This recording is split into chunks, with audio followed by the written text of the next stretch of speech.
विकास शहर से अपनी बाइक द्वारा चंबलपुर गांव लौट रहा था। तभी उसकी नजर रास्ते में पड़े एक विशाल अंडेनुमा वस्तु पर गई। उसने बाइक को रोका और उस अंडेनुमा वस्तु को देखने लगा। ओ तेरे की, ये कहा है बे? लग तो अंडे जैसा रहा है, लेकिन इतना बड़ा अंडा तो आज तक हम देखे नहीं रहे। ये शुतुरमुर्ग का अंडा तो नहीं है? क्योंकि अम्मा बोला करती थी कि शुतुरमुर्ग का अंडा सबसे बड़ा होता है। एक तो अंडे का इतना बड़ा साइज, उस पर से उसका सुनहरा रंग देखकर विशाल के मन में लालच आ गया और वो उसके पास जाकर उसे छूने लगा। लेकिन जैसे ही उसने उसे छुआ, उस अंडे का रंग बदलने लगा।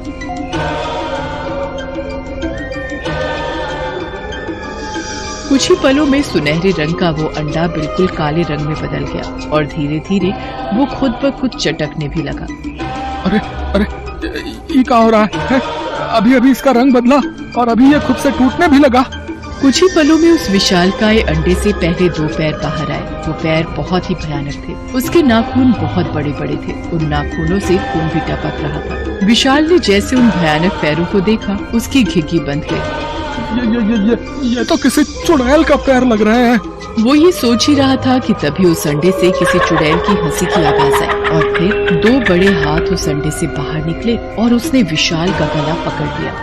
अरे बचाओ, छोड़ो मुझे, छोड़ो। विशाल ने उस हाथ की गिरफ्त से खुद को छुड़ाया और तेजी से भागकर अपनी बाइक के पास गया कि तभी उस हाथ ने उसे बाइक समेत अपनी ओर खींचा। अरे कहाँ ले जा रहे हो मुझे? अरे छोड़ो मुझे। कुछ ही देर में एक भयानक चुड़ैल का चेहरा उस अंडे से झांकता हुआ दिखा। उस चेहरे को देखकर विशाल बहुत डर गया। कुछ पलों में ही विशाल अपनी बाइक समेत उस अंडे में समा गया। थोड़ी देर बाद वो अंडा फिर से टूटने लगा और उसका काला रंग हटकर सुनहरा हो गया और फिर वो गायब हो गया। कुछ दिनों बाद की बात है। चंबलपुर गांव के कुछ बच्चे उसी रास्ते के बगल में क्रिकेट खेल रहे थे। राजू गेंदबाजी कर रहा था, लेकिन वो बहुत ही तेज गेंद फेंक रहा था, जिसके कारण मोहन उसकी बॉल को अपने बल्ले से मार नहीं पा रहा था। और तो और वो 2 बार आउट होने से भी बचा था। क्या हुआ मोहन? कह रहे थे कि मेरी हर बॉल पर छक्का मारोगे हैं? लेकिन लग रहा है कि अंडा खाकर ही तुम आउट हो जाओगे।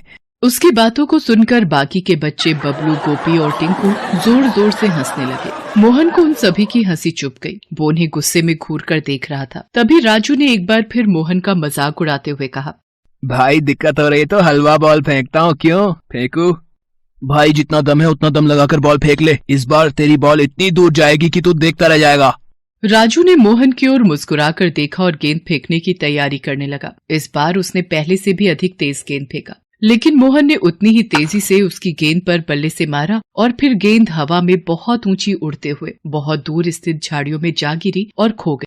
अरे तूने इतनी जोर से बॉल क्यों मारी? अब खो गई ना बॉल, अब कैसे खेलेंगे हम लोग? तो ये तो बड़ा चैलेंज कर रहा था मुझे। चैलेंज कर रहा था इसका क्या मतलब? बॉल इतनी जोर से मारी कि खोई गई। चल अब मेरी बॉल निकाल, नहीं तो बॉल के पैसे दे। ये क्या जबरदस्ती है, हैं? खेल खेल में तो बॉल किसी के भी खो सकती है ना। हो सकता है कि वो तेरे से ही खो जाती। ये कहकर राजू ने गुस्से में मोहन को धक्का दे दिया। अरे इस तरह तुम लोग लड़ क्यों रहे हो? लड़ने से बॉल तो वापस आने से रही। क्यों ना हम सब मिलकर झाड़ी से बॉल ढूंढने की कोशिश करें, क्योंकि ढूंढने से तो 100% गारंटी है कि बॉल मिल जाए, लेकिन लड़ने से बॉल मिलने की कोई गारंटी नहीं है। उसकी बात सुनकर सभी बच्चे दूर उस झाड़ी के पास गए और बॉल को ढूंढने लगे। तभी राजू जोर से चिल्लाया, अरे भाई, ओए ये देख यार, ये क्या है? इतना बड़ा अंडा। सभी बच्चे उस सुनहरे अंडे को घूरने लगे। भाई ये अंडे जैसा दिख तो रहा है, लेकिन इतना बड़ा अंडा कहाँ होता है यार? मुझे तो ये कुछ और ही लग रहा है यार। तभी वो अंडा कल रात की तरह ही रंग बदलने लगा और पल में ही सुनहरे से काले रंग का हो गया। उसके थोड़ी देर बाद वो खुद ब खुद चटकने लगा।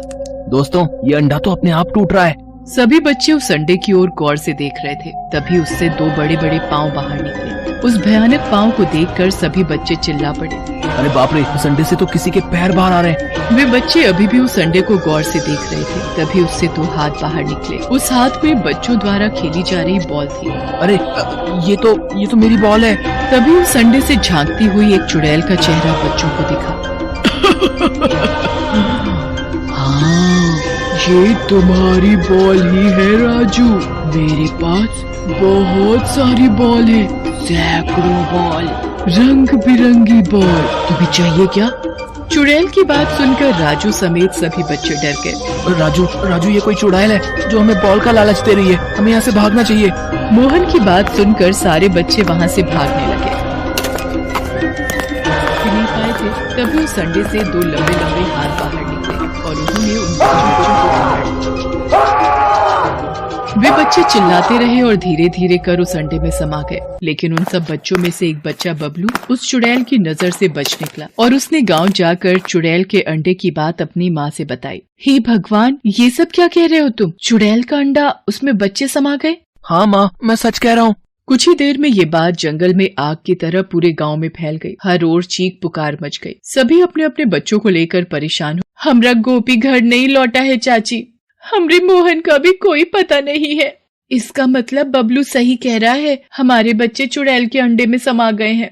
हम उस अंडा को अभी जाकर फोड़ देंगे, लेकिन अपने बच्चे को वापस ला कर रहेंगे। गांव की सारी औरतें अपने अपने घरों से मोटे मोटे डंडे लेकर निकल आईं। उनके साथ गांव के आदमी भी थे। वे सभी बबलू के साथ उसी जगह पर जा पहुंचे जहां वो सुनहरा अंडा उन्हें मिला था। कुछ ही देर में वो सुनहरा विशाल अंडा उन्हें दिखाई दिया। वो रहा वो अंडा, मैं अभी जाकर उसे फोड़ती हूँ। गोपी की माँ गुस्से में उस अंडे की ओर बढ़ती है। तभी उस अंडे का रंग बदलने लगता है और फिर वो धीरे धीरे टूटता है और उससे चुड़ैल का पैर बाहर निकलता है और फिर हाथ। उसके बाद उस चुड़ैल का चेहरा लोगों को अंडे से झांकते हुए दिखता है। मेरे शिकार मेरे पास खुद ब खुद चले आते हैं। सही माया जाल बुनती हूँ मैं इस अंडे के द्वारा। ए चुड़ैल, कौन है तू और क्यों तूने हमारे बच्चों को अपने कब्जे में लिया है? क्या चाहती है तू? मैं ललिया हूँ, ललिया।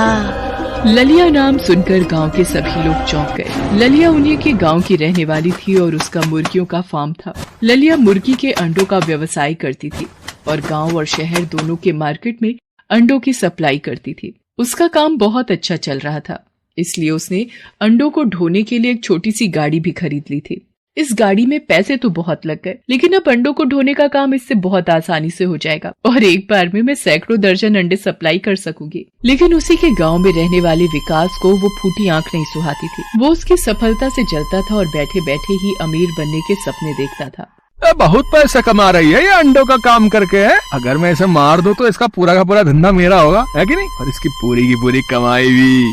एक दिन ललिया मुर्गियों के अंडे शहर में सप्लाई करने अपनी गाड़ी से जा रही थी, लेकिन उसे पता नहीं था कि विकास ने उसकी गाड़ी का ब्रेक फेल कर दिया है। वो अपनी धुन में जा रही थी, तभी एक जानवर उसकी गाड़ी के आगे आ गया। उसने ब्रेक लगाया, लेकिन अरे ये गाड़ी क्यों नहीं रुक रही और ये ब्रेक क्यों नहीं लग रहे? ललिया ने बहुत कोशिश की लेकिन गाड़ी नहीं रुकी और उसका भयानक एक्सीडेंट हो गया और वो वहीं मर गई। उसके सारे अंडे भी गिरकर टूट फूट गए। ललिया मरते ही चुड़ैल बन गई और उसकी आत्मा उन गिरे अंडों में प्रवेश कर गई और पल में ही उन अंडों का आकार विशालकाय हो गया। मैंने विकास से अपना बदला ले लिया और खामोशी से सो गई, लेकिन उस दिन इन बच्चों ने इतनी जोर से बॉल को मारा कि बॉल मेरे अंदर प्रवेश कर गई। अब मैं किसी को नहीं छोड़ूंगी, किसी को नहीं। ललिया, तेरे साथ जिसने बुरा किया उसे तो तूने मार दिया, अब इन बच्चों के पीछे क्यों पड़ी हो? बच्चे तो भगवान का रूप होते हैं, इन्हें मार दोगी तो फिर तुझे कभी मुक्ति नहीं मिलेगी, कभी नहीं। उनकी बातों को सुनकर ललिया को अपनी गलती का एहसास हुआ। वैसे भी उसका बदला पूरा हो गया था और वो मुक्त होना चाहती थी, इसलिए उसने सारे बच्चों को मुक्त कर दिया। जैसे ही उसने बच्चों को मुक्त किया, एक जोरदार विस्फोट उस अंडे में हुआ और उससे ललिया की आत्मा बाहर निकलकर आसमान में विलीन हो गई।